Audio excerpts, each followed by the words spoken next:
So, Kenny Ken, it wasn't a good evening for Arsenal tonight. Limp, lackluster. It was almost like a training ground game in the first half. Second half, we come out all guns blazing.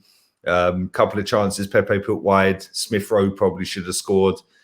But that must have been the most comfortable game in a European semi-final, albeit not the big one, but it must have been the most comfortable semi-final I think a manager has probably ever faced in a Europa League semi-final.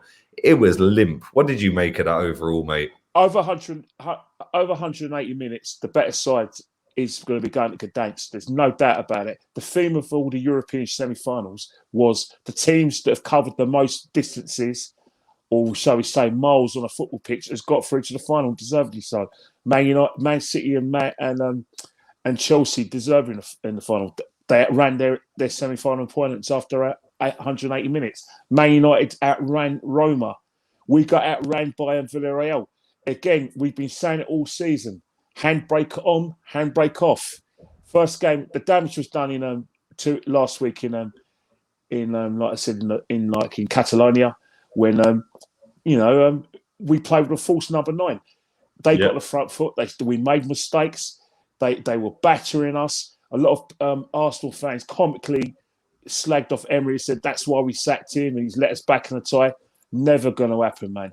They made sure that they held on to the 2-1. But they didn't just put men behind the ball. What they did is that they said, right, we're going to give you a problem and we're not going to let you out of your own half. So Chukwueze was on the ball and he basically said, right, let's double up on Tierney. And Tierney wasn't to get back because Tierney wasn't fit. And then when he went off, we all thought that it was going to change. It didn't change because what's happened again is that Villarreal for 10 minutes we got on the front foot. But then when they remembered why they were 2-1 ahead, and I'm talking about the first leg and the first 20 minutes in our game, they had us on the back foot continuously. Yes, we had chances. Aubameyang hit the post, and the second half he hit the post again. But over the 2 legs, they won every second ball. Yeah, they were on the overlap. They got enough. The header in out of their box. Every time we put a ball in their box, they were first at every header. They won the midfield battle. They kept possession. Because one thing about that, right, you can have as much athleticism as you like, but if you keep possession, continental style, and the team's running after it, you're not going to win the game. And I think that's one of Arteta's gripes. I've been saying in the last 2 weeks that the way Arteta plays, handbrake on, handbrake off, then what will happen is that in the tight games, we'll lose them because you're not playing with a fast tempo. You're not playing attacking football. If you're playing attacking football where you're on the front foot all the time, tight games like this, you're going to win them. There's no, but the thing is, we've been saying this since November. And the thing is that we've been proved right. Now, there's no room for one-upmanship today or shithousery. The fact of the matter is that this has been a theme from day one since the man got the job. And I'm talking about December last year. He got praised because we were difficult to beat. And he is stuck by that mantra and he has killed our attack. Yep. Our attack. There's no our attack. If you look at the top 6 sides, we're the lowest in terms of goals for since this man's come to the job. Which means the odd game we'll score 3 or 4 goals. Have we scored 5 goals this season? Or 6 goals this season? Can't think of when we did. And that is sympathetic of this manager. Everyone talks about a process, about, you've got to trust this process. Well, I'm sorry, man. A cat normally has 9 lives and so does a human. But this guy's he's on his 10th life. His 10th life is gone now. It's over now. It's over. You can't sell this process. You can't sell this process because the fact of the matter is that the Kroenkes are not going anywhere. And if you want to get them out, it's going to be a war. All right? So you've got about 2 or 3 years having a war. What we need to do is deal with this battle because we're the football club. The Kroenkes can appease me if they make a decision by the morning to sack this manager. Yeah. It's non-negotiable. Non-negotiable. That's one of his phrases, Kenny. Well, it's not good. You heard this. I heard his interview with BT Sport, and 9 seconds of it. And I put on my story on Instagram. The deluded deluded person, and I call him a coach, and I use the term loosely. Coach is a loose term which he doesn't deserve after the way after his tactics in the first leg and his, handbrake on, handbrake off today. The reason why we are ninth for the table, and the reason why we lost the games is solely down to his management, his coaching style, his tactics, his substitutions, and his in-game management. That is the reason why we are where we are. It's solely at his feet. He's had better personnel to work with than Unai Emery, and arguably he's had more goodwill, and it's not working. It just isn't working. You can't play in VAR. You can't say, two legs, we were the better side. No, you will not. We actually got lucky, if you're being honest with it, because Bukayo Saka dived. Yeah. He tried to dive today. He got us back in the game and gave us a little glimmer of hope. But do you know what? The way we started that game, it was like a training ground game. It was embarrassing. It was like a preseason friendly. Yeah. And do you know what they did? Yeah. Every time their goalkeeper got the ball, he just put his foot on the ball, stood there for 20 seconds, waited. And because he was so comfortable with the ball at his feet, don't get it twisted. That goalkeeper was a drama with the ball in the air. But with the ball at his feet, he showed levels tonight. He showed him levels. Yeah. But let me just factor this in, right?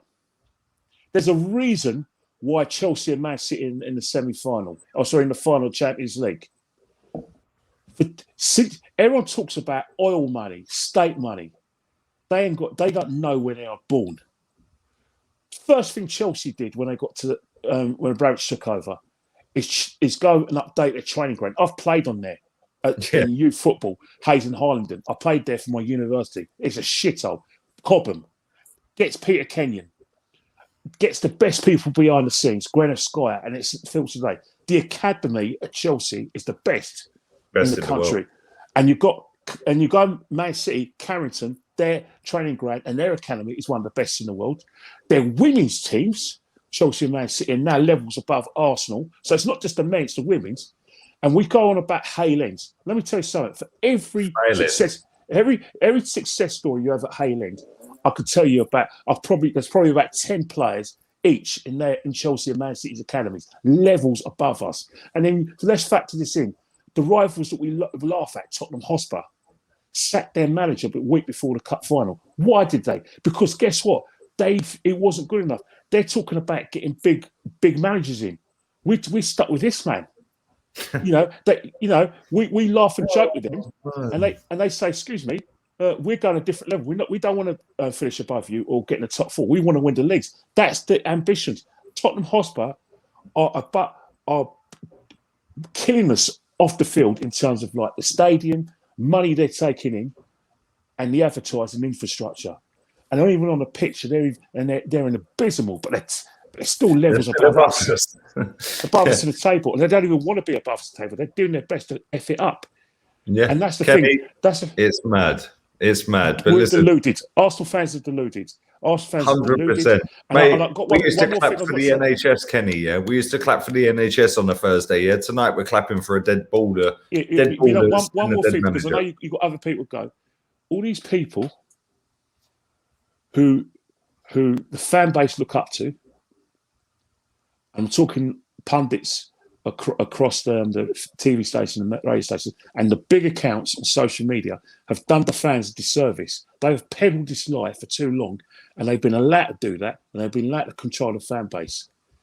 And they've given this man more than enough support that he didn't deserve. These issues today were evident at the beginning of the season, and no one would listen to us. No one would listen to us. We were called disruptors, disloyal, and all sorts of names, all because we wanted the best for the football club. Well, I'm sorry. This is what we've got in return when we kept this manager and we didn't follow our instincts. Sam Kroenke, do your job, do your duty.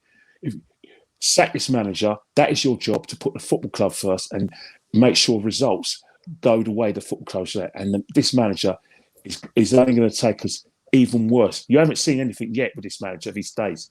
You wait till next season if he stays. It's going to be a madness, promise you. Bro. When I'm driving down the M6 tomorrow morning, I want to hear TalkSport breaking news. Arteta has been sacked, and our dear friend, our late friend Claude, we lay him to rest tomorrow. wouldn't it be ironic if he was sacked on the day we lay him to rest, mate? But listen, Kenny, we're going to do player ratings in a bit. Thanks for coming on, man. Appreciate it. Definitely.